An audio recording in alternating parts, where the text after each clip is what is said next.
నమస్తే, నేను మిర్ద్రా. మీరు చూస్తున్నారు ఏమా న్యూస్.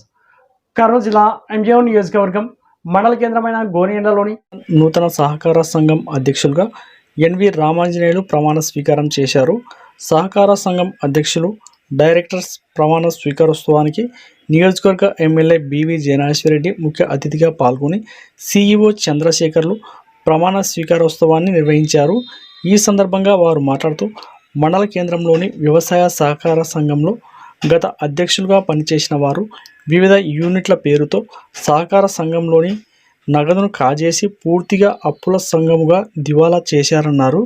అలాగే ప్రస్తుతం నూతన సహకార సంఘం అధ్యక్షుడిగా ప్రమాణ స్వీకారం చేసిన ఎన్వి రామాంజనేయులు, డైరెక్టర్స్ కడపల రమేష్, కురువ వెంకటేశ్లను ఉద్దేశించి మాట్లాడుతూ అనేక బకాయిలు అప్పుల ఊబిలో ఉన్న సంఘమును అభివృద్ధి వైపు తీసుకొచ్చేలా మీపై బాధ్యత ఉందన్నారు. మండల ప్రజలకు వ్యవసాయ దిగుబడుల పంటలను నిల్వ చేసుకునేందుకు వ్యవసాయ కోల్డ్ స్టోరేజ్లను కూడా మంజూరు చేసి నిర్మిస్తామన్నారు. అలాగే రైతులకు కావలసిన ఎరువులు, సబ్సిడీ విత్తనాలు సహకార సంఘం ద్వారా అందేలా చేస్తామన్నారు. ఈ కార్యక్రమంలో market yard chairman Mallanna, sarpanch Haimavathi, మండల Telugu Desam party convener doctor Tirupati Naidu, బేతలబడస, town president Mahal Rahamatulla, doctor Minnalla, Sridhar Naidu, Noor Ahmed, advocate Chandrasekhar, advocate Venkatesh, Madina, Ganjihalli పెద్ద లక్ష్మణ, సుధాకర్ నాయుడు, తెలుగుదేశం పార్టీ నాయకులు, కార్యకర్తలు తదితరులు పాల్గొన్నారు.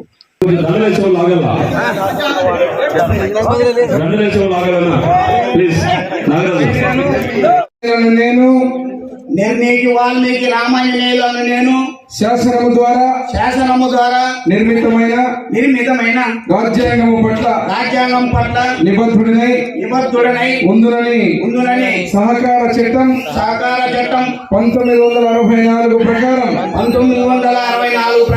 నడుచుకుంటానని నా అధికారంలో బంధు ప్రీతి గాని రాగద్వేషాలు గాని ఈర్ష్య అసూయ గాని చూపనని రైతులకు సేవలు అందిస్తానని సొసైటీ అభివృద్ధికి నా అంతఃకరణ శుద్ధితో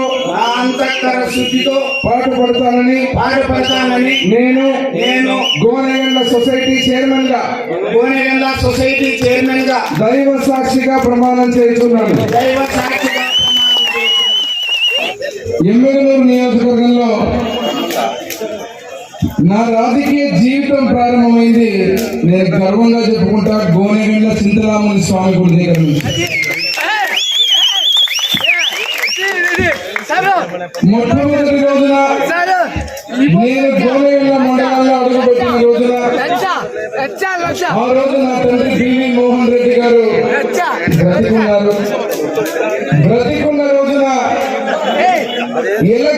బై ఎలక్షన్లు వస్తాయని చెప్పి 2012లో ఆ బై ఎలక్షన్లలో అనారోగ్యంతో కీర్తిశేషులుగా అయినటువంటి నా తండ్రి బివి మోహన్ రెడ్డి గారిని ఎలక్షన్ల సమయంలో ఆ రోజు తెలుగుదేశం పార్టీలో ఎటువంటి రాజకీయం ఉంది గోనెగండ్లలో అని చెప్పి మా తండ్రి గారి దగ్గర, అదే రకంగా నాయకులు, కార్యకర్తల దగ్గర ఈ రాష్ట్రంలోనే ఎమ్మెగనూరు నియోజకవర్గం అంటే ఒక ప్రత్యేకంగా ఉండే విధంగా పేరు తెచ్చినటువంటి నా తండ్రి బివి మోహన్ రెడ్డి గారు వారు మరణించిన తర్వాత నేను రాజకీయాలకు అడుగు పెడితే ఈ గోనెగండ్ల మండలం నాకు రాజకీయ పాఠాలు ఎన్నో నేర్పింది.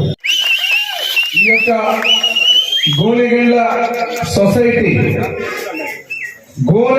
సొసైటీ చైర్మన్ అన్నప్పుడు ఈరోజు వాల్మీకి రామాంజనేయులు గారిని చైర్మన్ గా, బీజేపీ నుంచి రమేష్ గారిని డైరెక్టర్ గా, ఇక్కడ ఉన్నటువంటి వెంకటేష్ గారు, రమేష్ గారు ఇటున్నారు, వెంకటేష్ గారు ఇటున్నారు, కురవ వెంకటేష్ ని కులమాల నుంచి డైరెక్టర్ గా మీ అందరి ఆశీర్వాదంతో, ముఖ్యమంత్రి వర్యులు నారా చంద్రబాబు నాయుడు గారి ఆశీర్వాదంతో, నారా లోకేష్ ఆశీర్వాదంతో, ఈ రోజు ఇటు డిప్యూటీ సీఎం కళ్యాణ్ గారి ఆశీర్వాదంతో, అదే రకంగా బీజేపీ నరేంద్ర మోడీ గారు వారి ఆశీస్సులతో ఈ కూటమిలో ఉన్నటువంటి ఈ యొక్క డైరెక్టర్లతో పాటు చైర్మన్ ఎన్నిక ఒక నేను ఎందుకు ఈ పదార్థానంటే నా రాజకీయ జీవితం ప్రారంభమైనటువంటి చింతలాం స్వామి గుడి ఈ గోనెగండ్ల నుంచి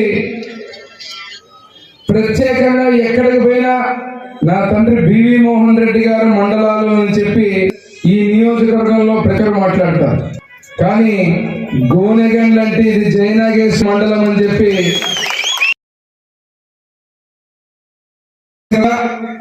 ఈ గోనెగండ్లలో ముఖ్యంగా కోరికలు మన గోనెగండ్లలో కానీ రైతులు ఎక్కువగా రైతాంగం ఎక్కువ ఉన్నటువంటి ఈ ప్రాంతంలో మనకు ఎల్ఎల్సి నీళ్ళ ద్వారా తప్ప సాగునీరు లేనటువంటి పని. ఇంకొకటి మనటువంటి గాజుల ప్రాజెక్టు కర్నూలు జిల్లాకి గుండెకాయ లాంటి గాజులు తిన్న ప్రాజెక్టు మన ఎమ్మెల్యేలో ఉండడం. ఈ రెండింటి మీద నేను ప్రత్యేకంగా ఎమ్మెల్యే కాకముందు నుంచి కూడా ఈ గోనెగండ్ల మండలమే కాకుండా ఇతరత్ర ప్రాంతాలకు కూడా సాగునీరు త్రాగునీరు అందించే ఈ ప్రాజెక్టుల మీద పూర్తిగా దృష్టి పెట్టడం. నేను గమనించింది ఇక్కడ ఉన్న రైతులు బ్రహ్మాండంగా కష్టపడేటువంటి రైతులు, మంచి రైతులు ఉన్నటువంటి మన మండలంలో సకాలంలో సాగునీరు అందక, సకాలంలో వర్షాలు పడక ఆ రోజుల్లో ఎన్ని ఇబ్బందులు పడేవారో మనం ప్రతిపక్షంలో ఉన్నప్పుడు కూడా ఇక్కడ ఉన్నటువంటి విత్తనాలలో మెర పంటకు తాలూకాయ వచ్చేసరిలో మనకు ప్రశ్నించి ప్రత్యేకంగా మనం తిరగడం, అదే పంటలు వస్తే ధరలు లేక రోడ్ల మీద పారబోసిన పరిస్థితి. ఈ ప్రాంతంలో ఇన్ని రకాలుగా అన్ని చూసిన తర్వాత ఈ రోజు ఈ విషయాలను చెప్తే అత్యంత ముఖ్యమైన సొసైటీ. ఈ సొసైటీలో దాదాపు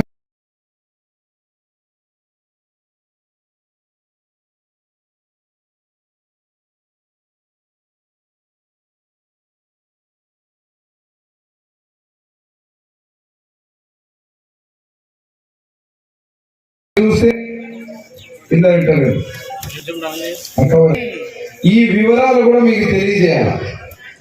ఈ రోజు ఈ సొసైటీ చైర్మన్ గా కాలు పెడుతున్నటువంటి ఎంవి రాజేంద్ర గారికి ఒక పెద్ద బాధ్యత మోపుతున్నాను. ఎందుకంటే చూస్తే మీరు ఆయన చెప్పినట్టు చాలా బకాయిలు, కొన్ని కోట్ల రూపాయల బకాయిలు ఈ రోజు ఈ సొసైటీకి రావాలి.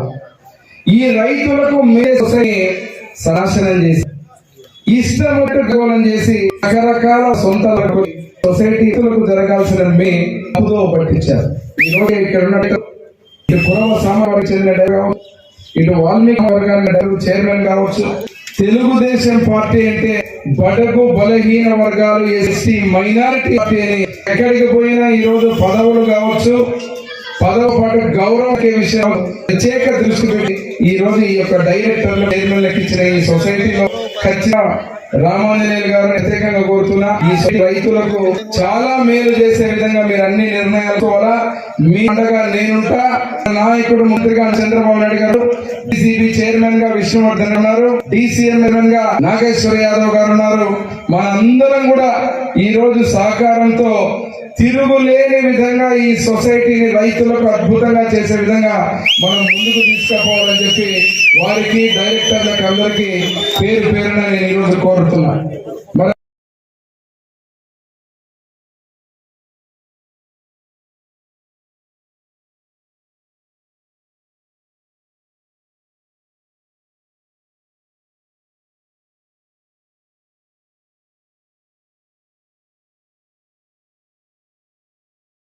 సభాధ్యక్షులు జగన్నాథ్ రెడ్డి సారు గారికి, ఇక్కడికి విచ్చేసిన తెలుగుదేశం నాయకులకు, కార్యకర్తలకు, ప్రజలకు, రైతులకు అందరికీ నా యొక్క నమస్కారం. ముఖ్యంగా నేను 1983 నుంచి పార్టీలోనే ఉన్నా. మొన్నటి వరకు భీమోహన్ రెడ్డి సారు 2009 గోనెగండ్ల వచ్చేసి పట్టుకొండ నుంచి ఎమ్మెల్యే నియోజకవర్గం మారిన తర్వాత భీమోహన్ రెడ్డి సార్ని నేను కలవడం జరిగింది. ఆయన అప్పుడు నాకు ఫస్ట్ లోనే ఈ గోనెగండ్ల టౌన్ ప్రెసిడెంట్ పదవి ఇచ్చినాడు. కానీ గతంలో ఒక 1996 లో ఎస్ మోహన్ రెడ్డి తెలుగు అధ్యక్షుడు ఇచ్చిండే, అదే లాస్ట్. మరి తర్వాత సార్ భీమోహన్ రెడ్డి సార్ వచ్చిన తర్వాత నాకు ఒక గుర్తింపు వచ్చింది. నేను పార్టీ కోసం అహర్నిశలు కష్టపడ్డాను. ఏ రోజు నేను పదవికి ఆశించలేదు. ఇప్పుడు కూడా ఈ పదవి కూడా సారు ఇష్టపూర్వకంగా ఇచ్చినాడు. దీనికి ఎన్నో పైరవీలు చేసినాడు. కానీ సారు మనసులో ఆయన గీయాలని ఉండేది కాబట్టి నాకు చేసినాడు. నాకు ఎన్టీ రామారావు గుండెల్లో ఉంటాడు, జగన్మోహన్ రెడ్డి తలంపులో ఉంటాడు, కేనాథ్ రెడ్డి కన్నీలో ఉంటాడు. కాబట్టి లైఫ్ లో మేము తెలుగుదేశం పార్టీ నా జీవితం ఉన్నంత వరకు తెలుగుదేశం పార్టీ వదిలేదు. కాబట్టి ఈ గొనెగండ్ల సొసైటీలో చాలా ప్రాబ్లమ్స్ ఉన్నాయి. ఇంతవరకు దాన్ని చార్జ్ తీసుకున్న తర్వాత దాన్ని ఏమి ఎట్లానే చేస్తాను. మా గొనెగండ్ల మండల రైతులు వచ్చేసి అప్పు తీసుకున్న తర్వాత తీసుకునేంత వరకే, తర్వాత ఈ మేర కూడా రారు. అందుకే మా సొసైటీ చాలా అధ్వానంగా ఉంది. ఈ సొసైటీకి గోడౌను ఊగా టాప్ వరకు కట్టారు కానీ పైన రేకులు కూడా లేవు. వర్షం వస్తే కూడా తడిసిపోతుంది. గొనెగండ్ల సొసైటీలో చాలా ప్రాబ్లమ్స్ ఉన్నాయి. మండల హెడ్ క్వార్టర్ త్వరలో 2029లో గొనెగండ్ల నియోజకవర్గమైనా కూడా ఆశ్చర్యపోనక్కర్లేదు. కాబట్టి జయనాథ్ రెడ్డి సార్ గారు ఈ గొనెగండ్ల గురించి మాకు వచ్చేసి గొనెగండ్ల మండల హెడ్ క్వార్టర్ అయితేనేమి, గ్రామాలు అయితేనేమి, తాగునీటి సమస్య చాలాగా ఉంది. అది ఆయన దృష్టి పెట్టినారు. తదేకంగా కష్టపడుతున్నారు. ఇప్పుడు ప్రస్తుతానికి ఒక 30% వరకు నీటి కొరత తగ్గింది. ఇంకా 70% ఉంది. ఆయన అదే దాని మీద ఉన్నాడు. కాబట్టి మా గొనెగండ్ల సమస్యలు అన్ని, కాకపోతే నందవరము 10 కిలోమీటర్లే, మరి 14 కిలోమీటర్లు. నందవరము ఒకప్పుడు ఎన్నూరులో అప్పటి నుంచి ఉంది. మా గొనెగండ్ల మధ్యలో పోయింది ఎన్నూరు నియోజకవర్గానికి పెట్టుకున్న నుంచి. కానీ మా జయనాథ్ రెడ్డి సార్ మాత్రం గొనెగండ్ల మీద ఎక్కువ ప్రేమ చూపుతున్నాడు. ప్రజలు వీళ్ళకు పని చేస్తే నన్ను వదిలిపెట్టాలని ఆయన బాగా గ్రహించినాడు. కాబట్టి గొనెగండ్ల మండలాన్ని ఆయన వదిలిపెట్టాలని, ఫ్యూచర్ లో కూడా ఒకవేళ ఎన్నో నియోజకవర్గం డివైడ్ అయినా కూడా గొనెగండ్ల మండలాన్ని ఎన్నూరులో ఉంచుకుంటారని సభముఖంగా కోరుకొనుతున్నాను. ముఖ్యంగా వైఎస్ఆర్ వాళ్ళు జగన్మోహన్ రెడ్డి స్టేట్మెంట్ ఇచ్చి ఈ ప్రాజెక్టులు జరుగుతున్నవి, ఫ్యూచర్ మన రాష్ట్రం ఇంత అభివృద్ధి చెందుతుందని ఆలోచన లేకుండా ఆ సిఐతో చేస్తున్నాడు, ఈ ఎస్పీతో చేస్తున్నాడు. వాళ్ళ పేర్లు రాస్తున్నాను, వాళ్ళని నెక్స్ట్ గెలిచిన తర్వాత చూస్తాను అంటే ప్రజల అమాయకుల అంటే నీ పంతం తగ్గించడానికి నీకు ఓటేసి కల్పిస్తారా? అంటే ప్రజా సమస్యలు నీకు పట్టలేవా? రాష్ట్రంలో ఏమి సమస్య ఉంది? అనుభవజ్ఞుడు చంద్రబాబు నాయుడు. నీవు రాజకీయవేత్తమైతే నీ దగ్గర నీతి నిజాయితీ ఉంటే చంద్రబాబు నాయుడు చేసినారు. ఇంకా ఫ్యూచర్ ఇది చేస్తే మన రాష్ట్రం బాగుంటుంది అని చెప్పలే. కానీ నేను చూస్తాను, వాళ్ళని చూస్తాను, అందు చూస్తానంటే ప్రజల్ని ఓట్ చేసి నేను రౌడీ గిట్టాలని వదిలిపెడతానంటున్నాను జగన్. కాబట్టి నువ్వు జగన్ గారు భవిష్యత్తులో కూడా ప్రజా సమస్యల గురించి నువ్వు ఎక్కడా కానీ మాట్లాడచ్చు, చేయొచ్చు. కానీ ప్రజా సమస్యలు లేకుండా నీ సొంత విషయాలు చేసినావంటే ఇప్పటికే 3,500 కోట్లు అవినీతి చేసినావు. త్వరలో నీ పేరు కూడా బయటకు వస్తుంది జగన్. కాబట్టి ప్రజలు అందరూ గమనిస్తున్నారు. అంత అమాయకంగా ఎవరు లేరు ప్రజలు. కాబట్టి ఫ్యూచర్ లో కూడా నెక్స్ట్ కూడా మరి 2019లో తెలుగుదేశం వస్తుంది. సభాముఖంగా తెలియజేసుకుంటూ నాకు ఈ సింగిల్ పదవి ఇచ్చినందుకు జయనాథ్ రెడ్డి గారికి అన్ని నిబద్ధులున్నాయి ఉంటానని చెప్పి సభాముఖంగా తెలియజేసుకుంటూ విరమించుకుంటున్నాను. ఈ వీడియో గనక మీకు నచ్చినట్లయితే వీడియోని లైక్ చేసి మన ఛానల్ని సబ్స్క్రైబ్ చేసుకోండి.